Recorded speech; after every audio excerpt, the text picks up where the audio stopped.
আসসালামু আলাইকুম। Hello everyone. এই যে আমাদের কাপড়টা দেখতেই পাচ্ছেন, জাস্ট লুক এট দিস। এরপরে আপনারা আমাদেরকে অনেকেই বলেন যে প্রাইস বেশি, প্রাইস বেশি, প্রাইস বেশি। Most of the people same question, price কেন বেশি? অন্য পেজ তো কম দিচ্ছে। তা আপনাদের তো বুঝতে হবে প্রাইস বেশি হওয়ার পিছনে অনেকগুলো রিজন আছে।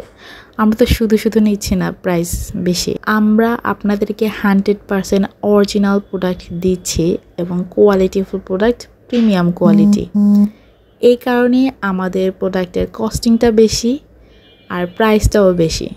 বাট অন্যান্য যে পেজের কথা আপনারা বলেন সেইটার কস্টিংটা কম, এই কারণে আপনাদেরকে কম দিচ্ছে। কেউ আপনাদেরকে নিজেদের লাভ ছেড়ে প্রোডাক্ট দিচ্ছে না, কম দামে আপনাকে নকল প্রোডাক্ট দিচ্ছে, যেটা আপনাকে মাত্র 6 মাস বা 1 বছর সার্ভিস দিবে। এরপর আপনাকে ওই প্রোডাক্টের পিছনে আবার টাকা খরচ করতে হবে, আর আপনাদের লসটা এখানেই হবে। কারণ একই জিনিস যেখানে আমাদের কাছ থেকে নিলে আপনি 3-4 বছর ব্যবহার করতে পারবেন, সেখানে আপনি কম দামে নিয়ে প্রতি বছর কিনবেন। এক্ষেত্রে টোটাল গিয়ে আপনার লসটাই বেশি হবে, লাভ হবে না। হয়তোবা সাময়িক সময়ের জন্য আমরা অনেকেই চিন্তা করি যে এখানে প্রাইসটা বেশি আর ওইখানে প্রাইসটা কম, কম দামেটা নিলে হয়তোবা আমি জিতে গেছি। আসলে না, আমাদেরকে কিছু এই কারণেই আমরা আপনাদেরকে 100% অরিজিনাল প্রোডাক্ট দিচ্ছি এবং সঠিক দামে দিচ্ছি।